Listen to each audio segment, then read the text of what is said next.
ohlelweni Shembe Spotlight. Igama lami nginguDo wakwaZulu. Ngingubaba kaPumpkin.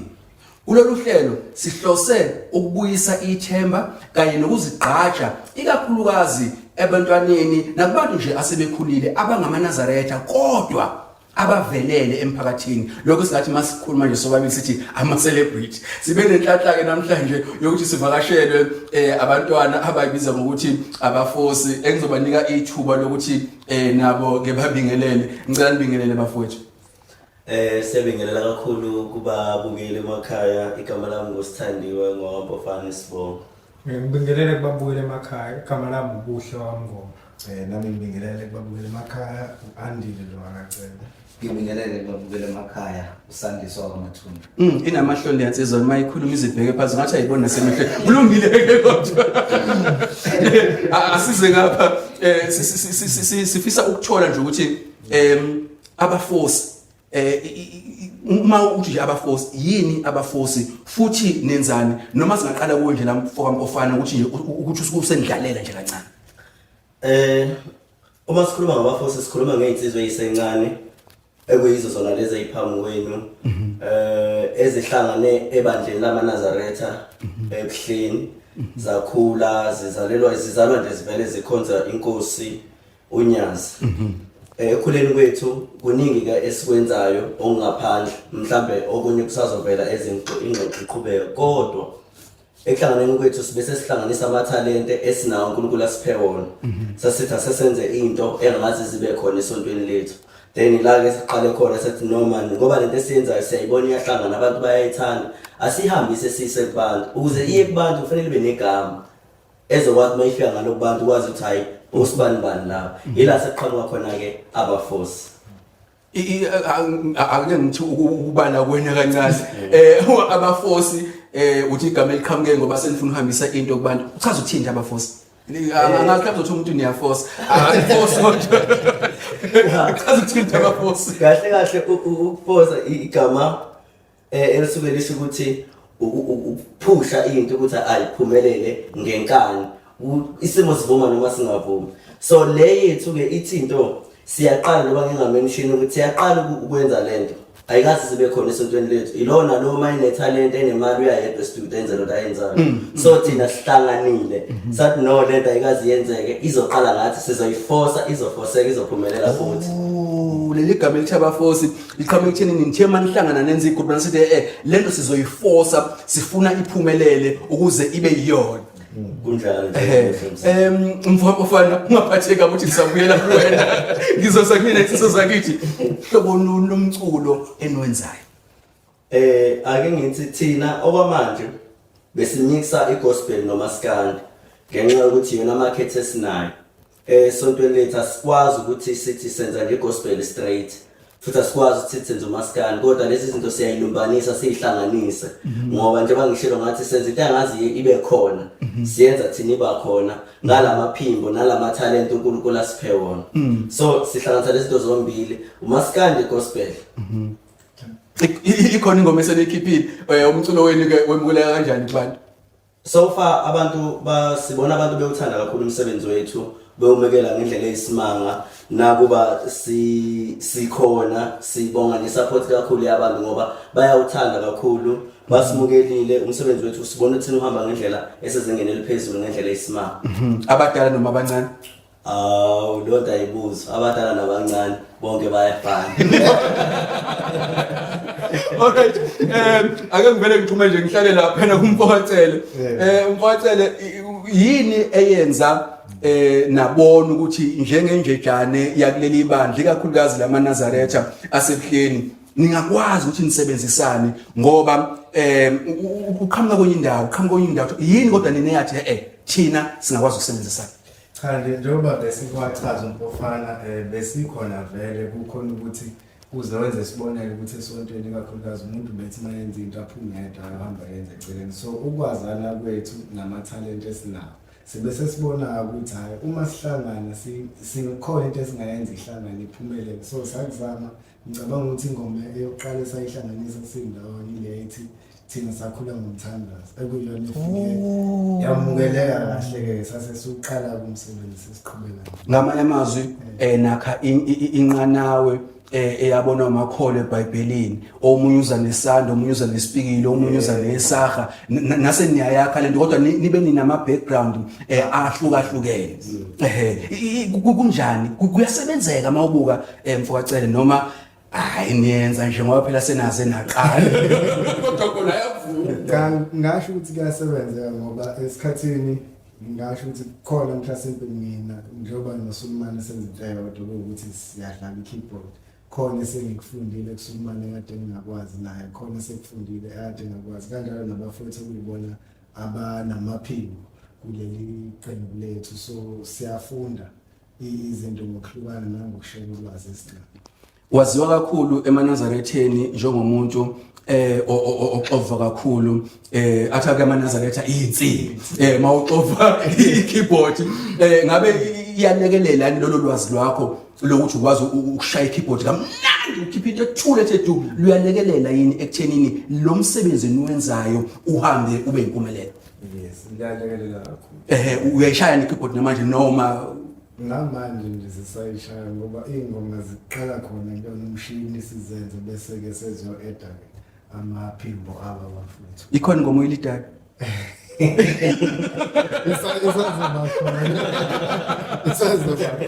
noma hayi uma sekuze ngasekinte uyavuma kuphela sisazoyifosa okay ngoba vele inhloso yenu nendlela esebenza niyafosa inhloso yenu manje uzoyifosa wena ingoma ukuthi uyiqala okay uzoyifosa nini ingoma azibona engomeni zenu njengomuntu ushaya ikeyboard uma niqamba sizoze kutheni nobani oyiqambayo uma niqamba kuyenzeka ingoma iqale ngekeyboard zingakangeni inhlamvu noma niqale nibheke inhlamvu qala kube ima uthi ke wena hayi ngoba mina ikeyboard iyona into engiyenza kangcono sengizongena manje ikeyboard sengizongena ngeinsimbi asho njalo aManazaretha ikabili kuyenzeka ukuthi kwesinye isikhathi mhlawumbe uzoqala yona ikeyboard noma sizobheka ukuthi yona ingoma esifuna ukuyenza inhlamvu zoyithini bese sibona ngaleso sikhathi ukuthi ikona kupho ngasengene kuqala Ndosi ake sibambe lapho manje umphimbo wami uhazukile kuzoba nesidingo esikhulu sokuthi ngesithi kuyophuza amanzi mbukeni ungayindawo siyabuya khona manje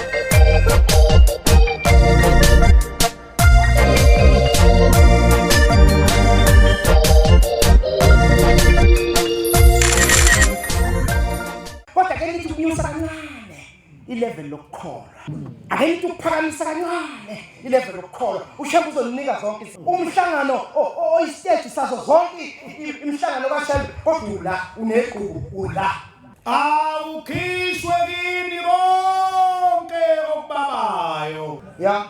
nokuthukuthela nomsindo ngomoya kaShembe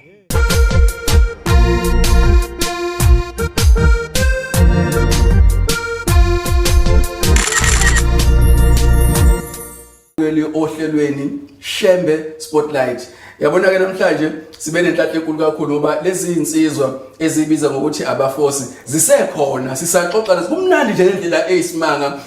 siyaxoxa yazi namhlanje nami ngizizwa ngumfanyana ongathi mncanyana embijana ngilingana nayo lenjejana bafana bakithi noma ake ngize kuwe lapha umngoma insizwa le abayibiza ngomsulumane ngaphandle kokuthi niyacula njengabantwana bamaNazaretha yini enye niyenzayo empilweni mhlambe nje ungasalisa ubasho bonke ukuthi mhlambe niyafunda niyasebenza mhlambe khona amabhizinisi noma ungewabize ngamagama mhlambe amancane nisawenza mhlambe usasubabiza bonke nje ozakwenu yebo ngaphandle nje kokucula kukhona kodwa okunye esikwenzayo okusiphilisa abafowethu abathathu bayasebenza okumkhize ongekho la phakathi kwethu uMpofana noAndile bese kuthi mina noSandiso sisafunda la enkungweni iphakeme isiphi isikhungo nifunda ngathi siphakeme ngise-DUT la eThekwini use-Ejude ngamanye amazwi ni student Kushuthi njengoba nezinto ezihlukene niseyindawo futhi ezihlukene uma sekuza ekupracticeni umculo nasekuhlanganiseni ingoma nenza kanjani omunye umsebenzini omunye esikoleni iEduty ikude neDUT nasemsebenzini nenza kanjani into esiyenze sine group lapha sapha sixoxa khona ukuthi senime kanjani babhemi sengiphumile emsebenzini and then bese siyahlangana ukuthi hayi sijwayele ukuya eThekwini hlangane eThekwini sikhulume le ngxoxo siba nami idingana mhlambe siyo practice mhlambe sihambe sikhethe indlo yedwa phakathi kwethu sohlangana khona siphusha umsebenzi uma niyo practice se nenza njani ninemoto transport isikhona niyaye nicela imoto lezi ezicelwayo nihamba ngebhanoyi nimisa kanjani chaza nje uze umbukeli ngasekhaya azi bese insizwa umuntu ozozenza kanjani into yazi ngenhlanhla abafundi la abasebenza ngoNkulunkulu baphilile wena ucela ulift baphilile imoto thina hayi kusabheda sinesakhulu yakubona kwekubo yedwa njalo ngisho nje sabangani siyaxoxa sibavumelana ukuthi hayi namhlanje sisebenzisa andile namhlanje sisebenzisa ufana namhlanje eyamkhizi bese singena kuyona sonke siphathe ukhehle gumoyo sino andile sambe siyosebenza kwekuba into kanjalo nje uma kunokhehle gumo ukhuluma ngekeyboard uyayishaya nawe ikeyboard yebo impela umsulumane bengakayise ngizwe ukuthi umsulumane wonke uyayishaya ikeyboard sazi yena umfowacele ekushayeni ikeyboard hayi nami ngikhona ezikhungweni zemfundo ephakeme eJude naseDUT kanye nasemsebenzini nanisebenza khona banalo ulwazi lokuthi nibuye nihlangane nenze into enhle kangaka okokuqala okwesibili banalo yena ulwazi lokuthi ningamaNazaretha angcwele aseBuhleni Bhuti ngicela nje ukubona nje siyabonakala usibuke ukuthi singamaNazaretha kulo mbuzo hayi bayazi nangendlela esiphethe ngayo bayazi ezikhungweni eziphakeme nasemsebenzini yenza ukuthi isikhathi sokuthi umuntu uzokufanisa angabi nesiqinisekiso ukuthi uyena nazo ezokubuza so bayazi abantu ukuthi hayi labafana benza into kanje ukhona izinto esiphezulu kwazo futhi esambe sizimemezela ukuthi sizoba nemicimbi kanje abantu abaningi balokwe bazi nabade bengazi baze batshengisa ukuthi hayi nangu yena iyona nje into esibhekele ndawo imicimbi yeni ivamise ukuthi bengaziphi insuku njengabantu abasebenzayo nabafundayo okwamanje sisakhuhlelo ukuthi ukhona umcimbi sizowenza awukho esisawenzile sisakhuhlelo besibhekile mhlawumbe kuzobe ikhasi ntambama mhlawumbe abantu bese bekhululekile emsebenzini endawo futhi besibonile ithengu kuphasi nendawo kulula ngeindaba zokuhamba na wonke umuntu nje akwazi kufilela lo eThekwini ungaphathe kabi mfo amathunjwa usithe umathunjwa ngithi ngizoza kodwa ngicela ukuyela la kubabamfofana ukuthi bamfofana yini eyenza nithi nenza lezi zinto ezingaka futhi nibe nivelele nigqamile naziwa kodwa futhi nikuthande ukuba sebandleni lamaNazaretha angcwele aseBuhleni yini eniyithanda ngenkolo yenu mhlambe ake ngisho babamagebe ukuthi thina samaNazaretha kabili samaNazaretha ngokuzalwa ukuthi sizalwe sivele sikhonza khona la isontweni aze sonke kwelinye isonto okwesibili kwafika isikhathi ukuthi thina sithathe isinqumo sokuthi sizoba amaNazaretha so inkuliso noma imfundiso yonke siyithola esontweni iyo esibekela isikhona thina imithetho yethu asazana kodwa sazana ngenxa yesonto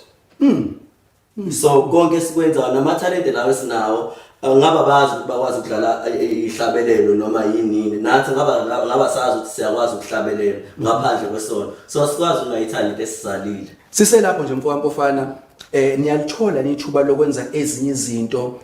zebandla okungaba imgidi uhambela imkhosi engcwele yebandla nazo zonke izinto ezifuzelezo njengoba nibuka nibhizo komculo kanti futhi nasempilweni ngaphandle komculo zikhona ezinye izinto ezithatha isikhathi sini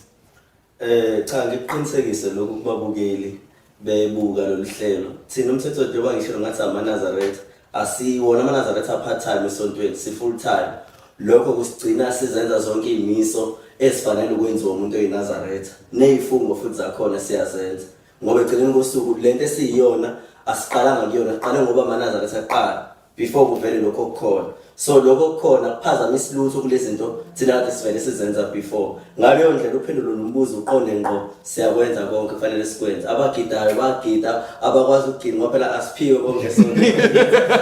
Abanye bathi nje siya esontweni ngesikhathi esonto siyasonta, makufanele kuyiwe ifungweni siya ifungweni, makufanele kuyiwe emhlanganweni siya emhlanganweni. NangoJanuary libe semhlanganweni. Sihambile phansi sonke futhi ngoba kufanele sihambe phansi. Yes, sonke iqonda ukuthi konke kufanele sikwenze njengaManazaretha siyakwenza. Ngale ukucula kodwa egcineni kosuku thina siyamaNazaretha. Siyabonga kakhulu. Ngicabanga ukuthi nabazali benu bazojabula emakhaya njengoba bebuka lolu hlelo ukuthi kanti izingane zethu nakuba sezingosaziwayo kodwa inkolo nenqubo nemfundiso yobuNazaretha azilahleni. Kulungile ke ake sithathele ithuba sihlabe ikhefu kodwa umbukeli ngasekhaya angayindawo ngoba siyabuya khona manje.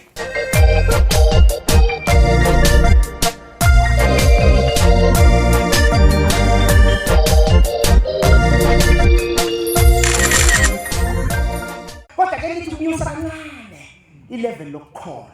akelithi ukuphakamisa kancane ilevel lokukholwa uShembe uzonika zonke umhlangano oyistage sazo zonke imihlangano kaShembe kodwa uneqhubu la awukhishwe kini konke okubabayo ya nokuthukuthela nomsindo ngomoya kaShembe.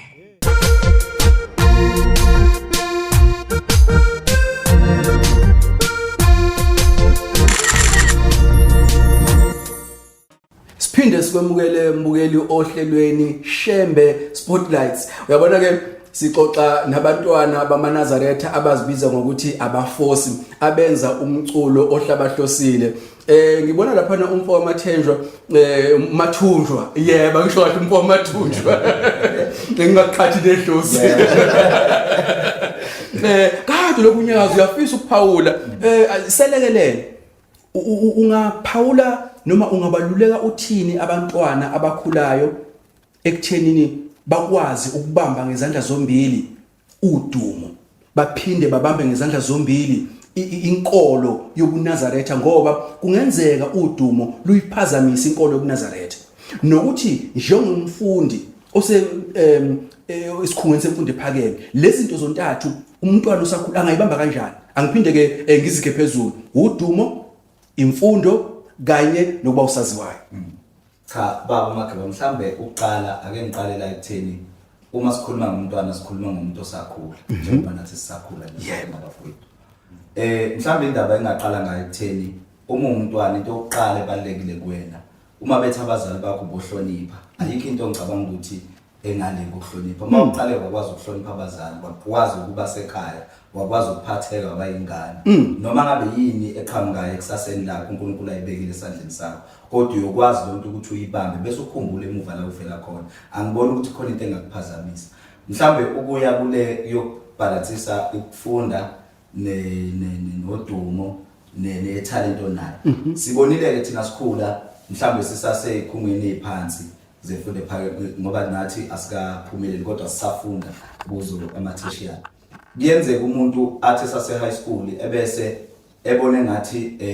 lingcono ikhono lakhe kakhulu kunesikole kanti singakhohlisana into ebalulekile ukudlula isikole kubalulekile ukuthi wonke umuntu akulwele ukuthi isikole agcine siqedile ngoba ngicabanga ukuthi wona khe oqala lo ungakwazi ukunokha ngawo ukwazi futhi ukuthi uye phambili kuyenzeka ke lapha endabeni yakho ukuthi kungenzeki ngendlela ofisa ngayo mhlawumbe udumo into ephelayo mina nje ngikhuliswa kanjalo ukuthi udumo into yesikhashana ithi mayisiphelile ke unayo nemindlela yokuphinda ukwazi ukuqhubeka uphile uzokwenza njani uma uthi isikole usibeke eceleni ngoba isikole ngicabanga ukuthi iyona basic need yethu sonke njengoba siphila esikhathini esikusona njengamazulu umuntu akwazi ukuphila aye phambili ukubalansisa udumo nesikole kulele ekutheni ukhuliswe kanjani ayikho into ebaluleke njengokuthi mawusakhula kuyenzeka nje thina ke sake saba nenhlanhla ukuthi siphinde futhi siphile nabantu bangaphandle ukuthi sigide mhlambe ingoma noma kwangavumelekile umntwana weNazaretha ukuthi sisenze into kanjalo but kuzo zonke lezo zinto lezo uyahamba ufunde ayikho into ebaluleke nje ukuthi kuyo yonke into oyenzayo ufunde ukuthi uphila kanjani nabanye abantu futhi ukhula kanjani into eniyenzayo kuleyo dumo ne talent mina engakusho ukuthi uma uyiNazaretha umntwana weNazaretha thina khona izinto ezitshaliwe kuthina ukuthi yonke into oyenzayo uyayazi ukuthi uyitholaphi awukwazi ukuthi wazi ukuthi into oyenzayo uyitholaphi ebese wena ugcina sikubona futhi ufuna outshine noma ukuyibalekela into kangangokuthi izimiso zonke ezibekiwe zesonto siyayilandela sonke futhi siyaqhubhuzelana sonke ezabafosi ukuthi sikwazi ukwenza konke uthi ke umpofana laphana ngoba kade ekhuluma esho ukuthi asonti isikhashana esincane cha sikhona nje ni full charge full charge kangangokuthi kuyonke into eyenziwayo sihlezi sikhona futhi ngeke sithi masiqhamuka ebese sifuna kuvele ukuthi no yithi laba abafosi kanje cha sifike sihlale nje nabantu bonke konke okwenziwe sikwenze njengabantu bonke ngibona lokho engakusho ukuthi ayikho into ebalekile ngokuhlonipha nokwazi ukuthi kusasa kukhona impilo ngale bomculo losiwenzayo noma ngabe imuphe enye umuntu mhlambe abanye banamakhono ngokuhlukana mhlambe khona officer ukuba usonkondlo akusho ukuthi kumele usonkondlo bese shiya isikole kumele lezi zinto ayihambise ibalansisane zokuthuma isikole sibalekile kodwa futhi nekhono olinikiwe kumele ulisebenzise thina abanye bethu njengoba nje thina singabafosi kanje sikwenza lokho esikwenzayo ngoba kuuthando hayi ukuthi sikwenza ngoba mhlambe kukhona into esicindezela ukuthi no asenzeni khona mhlambe yona ndlela singaphumelela ngayo noma sifisa nathi ukuphumelela khona kodwa siyafisa futhi nalokho esikwenzayo eceleni kuphumelele ngoba abazali lasuka khona kukhona okuningi ukuhla ababhekile ngathi wavela wahluba udlube ekhasini kwamathunja kodwa ukhulume ngendaba yokuthi umntwana weNazaretha njengoba nibantwana kuhle ukuphatheka ngifuna siyela inhlansuthi ivamile njengabantu nje umuntu mangabe ukuthi usenedumelo useyaziyo ingafuni ukuphatheka emathempelini umbuzo wami ngifuna nitshene umbukeli elalele ekhaya emathempelini kubashumayeli niphathekile noma niziphethe phumela nje ubala umbuzo impela ngathi ubuza umuntu ngempela okuyena yena impela mhlawumbe la ngaqala khona sekutheni sisuke emakhala sisuka khona seze eThekwini iningi lethu ngokuzozama ukuthi siqhubeke nempilo siye phambili kodwa umyalezo esaphathiswa wona emakhala sisuka khona ukuthi la ufika khona ubokwazi ukuthi uyofika uthola umzali uthole konke khona ufike ubahloniphe ubathande njengoba uthanda thina ekhaya kithi kangangokuthi sikhona eThekwini akhona amathempe futhi nakhona esisonta ngaphansi kwabo noma ngeze ngisalibalula ngoba ngiyacabanga ukuthi akekho ngazi ukuthi ngizoshoba kodwa nabo mongababiza bengakutshela besho ukuthi no abafana laba sithi noma nathi sihamba kakhulu abuya fone umshumayeli olight hayi wasekhaya owasekhaya vele uyazi ukuthi ukhulele khona uyingane yakho olana ke Thebeni la ufike khona ngokuzozama isinkwa noma uqhubeka nokufuna uyeka fone asho ukuthi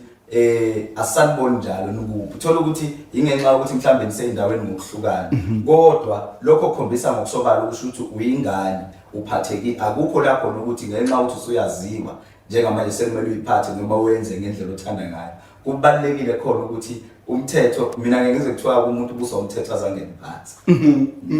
no inkulumo yakho icacile ngeke ngasho ngiqaleni ngiyaphinda futhi uhluba udlube ekhasini zinsizwa zakithi emathempelini ngiyabona unikhulumela nonke kodwa sekufuna nani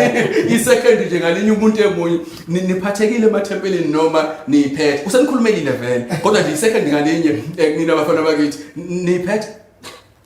no mhlambe angisho ngithi mina ngiphethe kaningi ngesizathu ukuthi nginamakepisi amaningi khona esontweni nakwanabasho ngiyathinteka kakhulu ngokwe-structure zakhona so ngimuntu nje ophathekile abefundisi abengaphansi kwabo ngoba kuza ngami bazokunikeza imininingwane efanele ngiumuntu ke osesebenza endaweni ezihlukene ngokusebenza nje so la ngisuke ngingakhona ngifike ngiphatheke ingakho noma kunezinto ezisizenziwa khona ngiyakwazi ukuthinta kuthiwa isibani ofile ngoba ngiyaphatheka cha bafana bakithi siyabonga kakhulu ngiyanibona impela nimaye ekhuluma umpofana nesikhathi ade ekhuluma lapha umfana wamathunju ukuthi ninqekusa amakhanda kusho ukuthi yonke into ihamba kahle kakhulu isikhathi ke siyaphoqa abafana bakithi sesifike emaphethelweni ohlelo lwethu bengicela ukunikeza nje i-second umuntu ngamunye ayibongele ekhaya ngoba nakho sesiyaphetha noma singaqala asibesiqale ngawe umsuluma siqale phakathi nendawo Babuyele bakhaya sibonge kakhulu Hayi kumele msulumane ngisejabule kakhulu. Sibonge kakhulu babuyele bakhaya ukuhlala nathi kulolu hlelo lwanamhlanje sithembe nangokuzazi ube nikhona. Siyabonga. Ndosi Ngicela nami ngithathe leli thuba ngiyibongele mama bese ngiphinde ngibongele. uyafosa umsulumane ngiyambona.